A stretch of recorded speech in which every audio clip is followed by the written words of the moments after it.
Buonasera dal TG Sicilia, i titoli di questa edizione. Niscemi, rapina in casa di un ultra novantenne, arrestati 3 minorenni, uno a 14 anni. Avevano minacciato l'anziano e il figlio portando via denaro e un cellulare. Agrigento, quasi 2 milioni di risarcimento per la morte in ospedale di una donna e la somma che l'azienda sanitaria dovrà versare ai familiari di una 46enne morta per un fatale mancato intervento chirurgico 6 anni fa. Palermo, non si denuncia il racket perché non c'è protezione. I commercianti minacciati dalla mafia rispondono al ministro Piantedosi. In arrivo per la sicurezza 5 milioni, altre telecamere e pattuglie miste.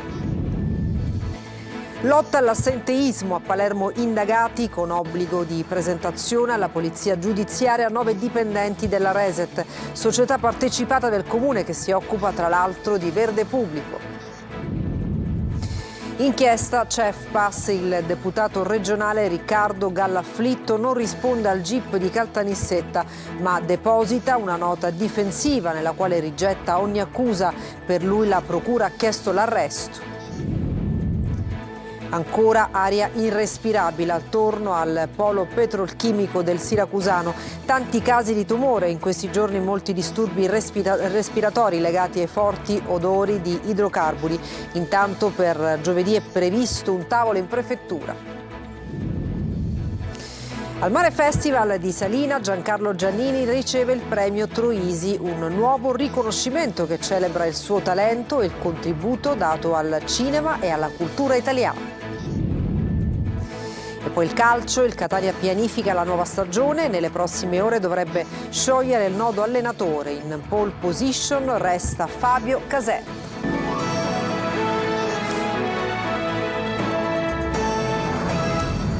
Dunque, ben trovati, Niscemi, una casa violata nella notte, un'aggressione ai danni del proprietario e di un anziano ultranovantenne, arrestati 3 minorenni per rapina, uno a 14 anni. Gerry Italia.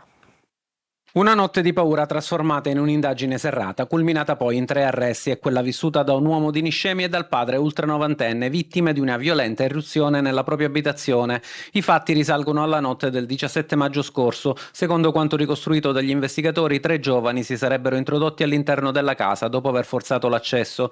Una volta dentro avrebbero minacciato e aggredito il proprietario per poi impossessarsi di denaro contante, documenti, un telefono cellulare e diversi effetti personali. Un episodio che ha fatto scattare immediatamente le indagini dei carabinieri della stazione di Niscemi, coordinate dalla Procura della Repubblica per i minorenni di Caltanissetta. Gli accertamenti hanno portato all'identificazione di 3 minorenni, 2 ragazzi di 16 anni e un 14enne. Per loro è scattata una misura cautelare disposta dal giudice per le indagini preliminari del Tribunale per i minorenni. A carico dei 2 sedicenni inoltre sarebbero emersi ulteriori elementi relativi a un tentato furto aggravato in abitazione. Gli investigatori hanno ricostruito la dinamica attraverso le immagini degli impianti di videosorveglianza della zona, le testimonianze delle persone offese, le individuazioni fotografiche e altri accertamenti di polizia giudiziaria.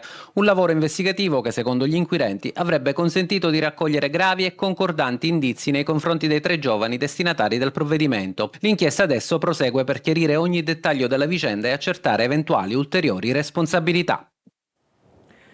Il Tribunale di Agrigento ha condannato l'azienda sanitaria a risarcire con quasi 2 milioni di euro i familiari di una donna morta 6 anni fa all'ospedale San Giovanni di Dio. Per i giudici si sarebbe potuta salvare se fosse stata sottoposta a un intervento chirurgico che non è stato effettuato. Davide Sardo.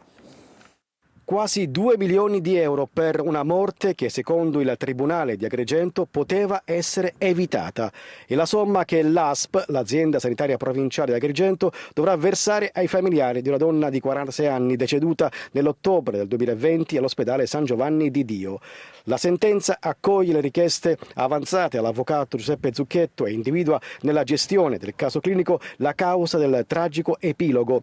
La paziente si era presentata al pronto soccorso con forti forti dolori addominali. Gli accertamenti indicavano una grave occlusione intestinale, ma secondo quanto ricostruito dai giudici non venne formulata in tempo la corretta diagnosi e non fu eseguito l'intervento chirurgico urgente necessario. Le sue condizioni peggiorano fino allo shock settico che ne provocò il decesso. Determinanti le conclusioni dei consulenti nominati dal Tribunale.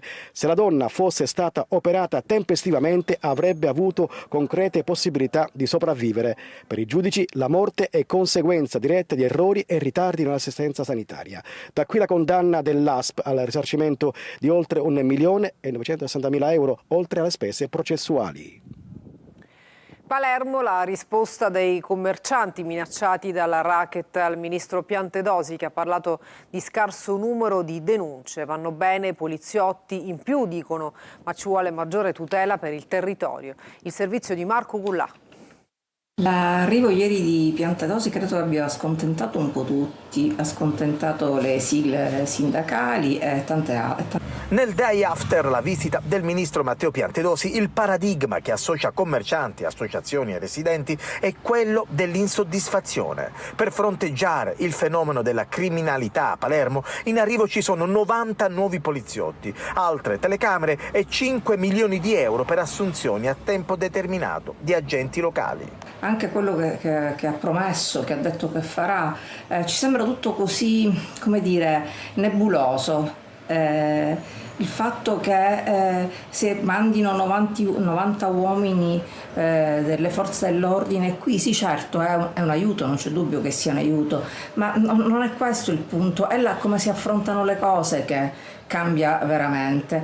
Chi ha fatto l'incendio, chi ha avuto i colpi di Kalashnikov ha registrato tutto con le proprie telecamere. Ecco, probabilmente il ministro Piantedosi dovrebbe spendere un qualcosa in più per quanto riguarda le risorse umane e la prevenzione su Palermo.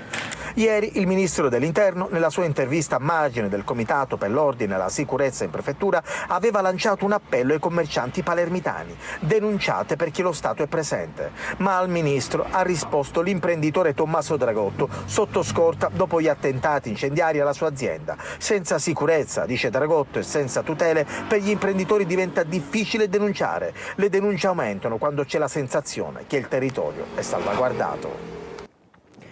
Lotta all'assenteismo, a Palermo indagati con obbligo di presentazione alla polizia giudiziaria 9 dipendenti della Reset, società partecipata del comune che si occupa tra l'altro di verde pubblico. Maglio Viola. Timbrava il cartellino, attestava di essere presente in servizio, poi prendeva l'auto destinata proprio al servizio esterno e andava ad occuparsi delle proprie faccende personali. Protagonista un caposquadra della Reset, la partecipata del comune di Palermo, che ha in carico lo spazzamento della città, la cura del verde, le potature ed altre attività di questa natura. In assenza del controllo del caposquadra, che andava a farsi i fatti suoi, gli altri dipendenti non erano da meno. Firmavano la presenza o timbravano il cartellino, poi andavano via, contando sull'assenza di controlli, visto che le attività si svolgono tutte in giro per la città. Sono 9 i dipendenti della Reset finiti nel mirino della Digos di Palermo, che al culmine di un'indagine durata qualche mese oggi ha notificato un'ordinanza di obbligo di presentazione alla polizia giudiziaria. Sono tutti accusati di truffa aggravata in concorso e peculato per effetto dell'assenteismo. Le false attestazioni di presenza in servizio funzionavano grazie anche all'accordo con colleghi compiacenti. Nei confronti del caposquadra, che è anche un rappresentante sindacale e aziendale, è scattato anche un avviso di garanzia, mentre si stanno vagliando le posizioni di altri dipendenti. E torniamo a parlare dell'inchiesta CEFPAS. Il deputato regionale Riccardo Gallo Afflitto non risponde al GIP di Caltanissetta, ma deposita una nota rigettando ogni accusa. Per lui la procura ha chiesto l'arresto. Luca Ciliberti. Si è avvalso della facoltà di non rispondere il deputato regionale di Forza Italia Riccardo Gallo Afflitto, il politico agrigentino che è finito nell'inchiesta sui presunti casi di corruzione al CEFPAS, il centro di alta formazione sanitaria di Caltanissetta. Per lui la procura ha chiesto la custodia cautelare in carcere. I suoi legali, percependo il pericolo concreto dell'arresto, hanno depositato un'articolata nota scritta a sua firma con la quale ha spiegato i passaggi fondamentali della richiesta del pubblico ministero. Di fatto Gallo ha sostenuto di non aver stretto alcun accordo corruttivo. Tra le intercettazioni e gli atti dell'inchiesta ci sono anche i presunti casting con cui Gallo Afflitto e i suoi collaboratori avrebbero selezionato le accompagnatrici che venivano poi retribuite con i contratti al CEFPAS da circa 10.000 euro. Con le giovani ragazze, ha precisato il penalista Lillo Fiorello, difensore di Gallo, non c'era alcun do ut des. Si tratta solo di segnalazioni per dei contratti che erano assolutamente legittimi e che il CEFPAS poteva fare e che rientravano nella discrezionalità del direttore del centro, Roberto Sanfilippo, anche lui indagato. Non ravvisiamo nessuna serialità nelle richieste dell'onorevole Gallo Afflitto, ha sottolineato il penalista. Le richieste sono limitate, sono 7 rispetto a centinaia di migliaia di contratti co che il CEFPAS faceva. Complessivamente gli indagati nell'inchiesta del CEFPAS sono 12, per 8 di questi la procura ha chiesto l'arresto e la detenzione in carcere. La Corte d'Appello di Roma ha confermato la responsabilità del collaboratore di giustizia Gaspare Mutolo per il reato di calunnia ai danni dell'ex magistrato ed ex senatore Giuseppe Ayala. Pur dichiarando il reato prescritto, i giudici hanno confermato la condanna al risarcimento dei danni e disposto una provvisionale di 20.000 euro a favore di Ayala. La vicenda nasce da alcune dichiarazioni rese da Mutolo durante il processo Borsellino Quater, in cui aveva definito Ayala una figura ambigua. E cambiamo argomento, ancora aria irrespirabile attorno al polo petrolchimico del Siracusano. Intanto è previsto per giovedì un tavolo in prefettura. Francesca Loi. I forti odori di idrocarburi hanno ormai preso la residenza tra Priolo, Melillia, Augusta e la zona nord di Siracusa. Le segnalazioni sull'apnose aumentano di ora in ora, ma nulla. Nonostante i controlli, la situazione non cambia. Intanto giovedì dovrebbe esserci un vertice in prefettura con i sindaci dell'area ed ARPA. Adesso aspettiamo di vedere le notizie che ci portino a rasserenare i cittadini di Priolo che non ce la fanno più a respirare veleno da mattina alla sera. Negli ultimi giorni, soprattutto a Priolo, c'è chi sta avvertendo bruciore agli occhi con tosse e difficoltà respiratorie. La base di questo discorso, di questa risposta esagerata, diciamo così, dell'organismo a questi miasmi è data da quella che si chiama in termine medico la reattività bronchiale. Significa la sensibilità che hanno i nostri bronchi di rispondere cercando di difendersi e di conseguenza di restringersi, di ostruirsi. Nonostante l'aria respirabile sia uguale per tutti, c'è chi non ha nessun sintomo. Certamente è più sensibile un paziente asmatico, un paziente bronchitico cronico, un paziente allergico. Marsala, dopo l'incendio alla Sarco, plastica compresa, ordinanza della sindaca Andreana Patti. Tenete chiuse porte e finestre di abitazioni e uffici, disattivate gli impianti di climatizzazione. Ascoltiamola. È un incendio che ha dato fuoco a, del materiale che è sottoposto in questo momento a indagini, che ha comportato l'assunzione per questo nostro ente di una un'ordinanza che prevede in funzione precauzionale alcune misure di salvaguardia nel raggio di 2 chilometri rispetto al luogo in cui è avvenuto l'incendio. Abbiamo provveduto ad spostare 37 cani del canile che è in prossimità rispetto al luogo dell'incendio, grazie alla disponibilità anche dei volontari, delle associazioni e sulla scorta delle indicazioni della direttrice sanitaria. Stiamo valutando momento per momento, attraverso un tavolo anche della prefettura, eventuali mitigazioni rispetto alle proposte precauzionali, alle disposizioni precauzionali che abbiamo già fatte e in relazione con la collaborazione sia dell'ARPA che dell'ASP che dei Vigili del Fuoco, ripeto, sotto il coordinamento della prefettura stessa. A Tremeseret neo scassinata la sede dell'Associazione Donatori Volontari di Sangue Fidas. Misero il bottino, 2 computer, un televisore e appena 50 euro. Il presidente Caruso: è un gesto ignobile. Tonino De Mano. Al peggio non c'è mai fine, visto che ormai si ruba di tutto e dappertutto. Malviventi hanno preso di mira a Tremestieri e Tenneo la sede dell'Associazione Donatori Volontari di Sangue Fidas, che si trova nel centralissimo Corso Sicilia. Dopo aver scassinato la porta d'ingresso, ignoti malfattori si sono introdotti negli uffici rubando 2 computer portatili, un televisore e la somma di 50 euro, piccolo fondo cassa per le spese correnti. Sulla vicenda indagano i carabinieri. Al vaio ci sarebbero alcuni filmati dei sistemi di videosorveglianza della zona. Un gesto ignobile verso un'associazione di volontariato che si prodiga al servizio del prossimo nella promozione della cultura della solidarietà e nella raccolta di sangue. Siamo amareggiati per l'accaduto, è il commento di Salvo Caruso, presidente Fidas di Tremestieri e Tenneo. Per la cronaca è il secondo furto dopo quello avvenuto nel novembre 2024. In quell'occasione furono rubati computer e spiccioli del fondo cassa.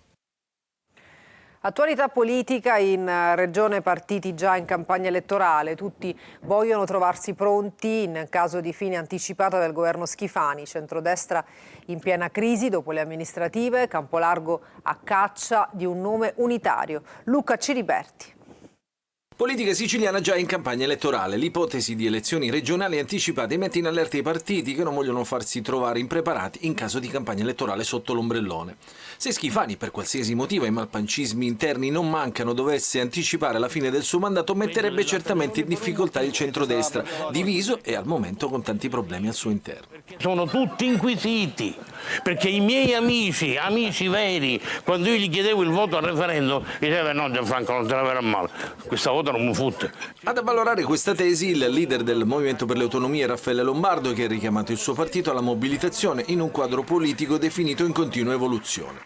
Chi sta giocando la sua partita, quella del doppio forno, forte di un risultato elettorale delle ultime amministrative, è Cateno De Luca. È ovvio che c'è ormai una rivolta del popolo e questo non è un tema, vedete, di protesta. Io non ho più il voto di protesta, l'ho lasciato al mio figlioccio Ismaele Lavardera.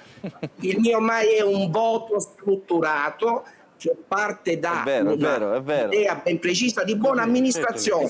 Già in corsa da candidato presidente della regione è Ismaele Lavardera, che da ieri può annoverare tra gli iscritti eccellenti del suo movimento controcorrente anche il fratello di Paolo Borsellino. Nel campo largo sembrano in difficoltà i 2 principali partiti della coalizione. Il Movimento 5 Stelle vorrebbe correre alla presidenza della regione con Giuseppe Antoci, spaccato al suo interno invece il Partito Democratico. Alcuni dirigenti catanesi vorrebbero la testa di Anthony Barbagallo, il segretario regionale, accusandolo di inadeguatezza politica e totale perdita di lucidità. La risposta del PD catanese non si è fatta attendere, trasformando lo scontro in un botta e risposta che fotografa esattamente le tensioni interne al partito. Il premier britannico Starmer ha preannunciato il divieto di utilizzo dei social per i minori di 16 anni. L'Italia farebbe bene a seguirne l'esempio. Simona Mazzone l'ha chiesto ai catanesi. Ascoltiamola. Vietare l'uso dei social ai minori di 16 anni? Sì. Perché? Perché gli altri sono più avanti di noi, già l'hanno fatto gli inglesi. Imminente in Gran Bretagna il divieto di utilizzo dei social per tutti i minori di 16 anni. Londra pronta a seguire l'esempio dell'Australia. Se ne discute anche in Canada e in Francia. L'Italia si adeguerà. I catanesi propendono per il sì. D'accordissimo, certo. Favorevole. Per me sì. Sì o no? No. Secondo un'indagine Eurispes, i social spesso sono strumenti che amplificano comportamenti devianti, disumanizzando le vittime, normalizzando condotte violente e abusanti. Danno molto la testa, si scoprono trend stupidi, fanno bravate, insomma per un po' di viralità non ha senso. Potrebbero essere utili se saputi utilizzare bene. Li stanno mangiando un cervello questi social, non hanno più spontaneità. Danno comunque un messaggio sbagliato. Un problema quello della perpetua viralità che si pone anche tra i banchi di scuola, seppure i cellulari sono vietati. A scuola noto che i ragazzi sono completamente assenti, assorbiti da questo sistema, però è un discorso un po' più ampio perché forse li dovremmo evitare di più anche noi adulti. Fatta la legge, trovato l'inganno, il divieto si può sicuramente aggirare mentendo sull'età, come già accade. Succede e continuerà a succedere assolutamente. Qui diventa fondamentale il ruolo delle famiglie. Meglio vietarlo e poi sono in primis i genitori che dovrebbero vietarlo. Come impedire l'uso e l'abuso dei social ai minorenni? Io metterei tutto invece a pagamento, anche WhatsApp. Così ce la finiscono di ir avanti, mandando messaggi a camurria, tutto a pagamento. Al Mare Festival di Salina Giancarlo Giannini riceve il premio Troisi, un nuovo riconoscimento che celebra il suo talento e il suo contributo dato al cinema e alla cultura italiana. Eva Spampinato. Io dovevo andare a lavorare, ho studiato a Napoli, all'Alessandro Volta, insegnante per esempio di fisica, era stato il compagno di banco di Enrico Fermi. Pensa un po'. Voleva lavorare nell'elettronica, ma alla fine con i suoi oltre 150 film in 60 anni di carriera è diventato uno degli attori più rappresentativi del cinema italiano. La sua voce intensa, profonda, ha conquistato anche il pubblico internazionale, doppiando miti come Al Pacino e Jack Nicholson. E oggi però l'elettronica è entrata a gamba tesa nella nostra vita. Non bisogna aver paura dell'intelligenza artificiale, non facciamoci spaventare, anzi trattiamola bene e digli sì carina con me, non mi prendere in giro, se no chiudo il telefonino e non mi parli più. Al Mare Festival di Salina è arrivato per Giancarlo Giannini un nuovo riconoscimento che celebra il suo talento e il contributo dato al cinema e alla cultura italiana. La Sicilia, ancora prima di Troisi, io ho il legame perché qui l'ho esplorata bene 3 mesi, come ho raccontato prima, per farmi il metallurgico, io sapevo poco. Per esempio anche qua sembra di stare in paradiso, vedi? Se i russi attaccano la Lombardia, che ce ne fotte a noi? Prima che ci arrivi la bomba qui, ce ne vuole, no? Suo ricordo legato a Massimo Troisi. Abbiamo avuto questa cena a parlare a Cannes durante una premiazione sua e mia. Lui mi disse, io ti invidio, a me invidi. Perché? Ma perché tu fai tanti personaggi di tutti i colori, parli un sacco di dialetti, ti vesti, cambi, camminate e cose. E io devo sempre fare lo stesso personaggio, diceva lui. Gli ho detto, ma io vorrei essere nato come te.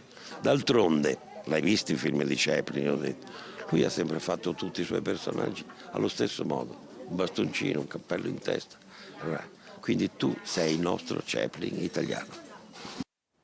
E adesso una pausa, tra poco il calcio.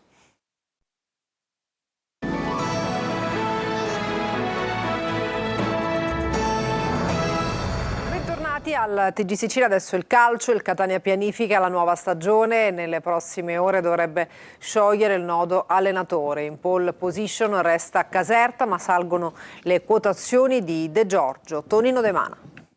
È la settimana delle decisioni, delle scelte, che poi saranno fondamentali per la nuova stagione del Catania. Le prime tessere del mosaico stanno per essere piazzate con i nomi del DS Varra dal 1 luglio e del tecnico Caserta, anche se su quest'ultimo il prolungarsi dei tempi d'attesa rischia di raffreddare la trattativa. Per Caserta il condizionale d'obbligo si tratterebbe di un ritorno, con il vantaggio di conoscere bene la piazza, avendola vissuta da calciatore. Caserta attende un cenno per liberarsi dall'Empoli, ma nelle ultime ore sono in forte rialzo le quotazioni di De Giorgio, tanto da poter ipotizzare un possibile ballottaggio. E sono giorni importanti per quanto riguarda i riscatti. Il Catania ha deciso di non esercitare il diritto di opzione per Simone Pieraccini, con il difensore che farà rientro al Cesena per fine prestito. Stesso discorso vale per D'Ausilio, che ha un contratto fino al giugno 2028 con l'Avellino e valuterà il suo futuro direttamente con la società Irpina. Diversa la situazione di Forte, che ha l'accordo con il club etneo fino al 2027, rimane rossazzurro dopo i 9 gol e 3 assist dell'ultima stagione, per un attacco che allo stato attuale ha la voce centravanti vede Forte, Caturana e Leonardi. In entrata non è un mistero. Il club rossazzurro avrebbe messo gli occhi su Parigi, classe 96, autore di una stagione brillante a Latina, dove ha messo a referto ben 17 reti. Su arrivi ed eventuali partenze deciderà comunque il nuovo allenatore. Da qui l'esigenza di stringere i tempi per pianificare il mercato e costruire il nuovo Catania, che dovrà necessariamente dare l'assalto alla Serie B, già scappata di mano nelle ultime 2 deludenti stagioni. Carlo Osti è stato confermato direttore sportivo del Palermo Calcio, ad annunciare la prosecuzione del rapporto lavorativo del club rosanero con una nota. Il dirigente rosanero, il cui contratto è in scadenza il prossimo 30 giugno, resterà legato alla società di Viale del Fante per un'altra stagione. Adesso una breve pausa, tra poco per altri aggiornamenti.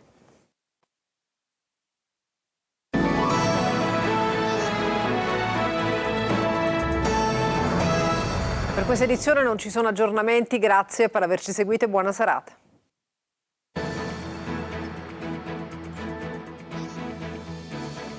Entra nel mondo dell'informazione con l'app Sicilia Web. Resta sempre aggiornato con le news e le live in diretta.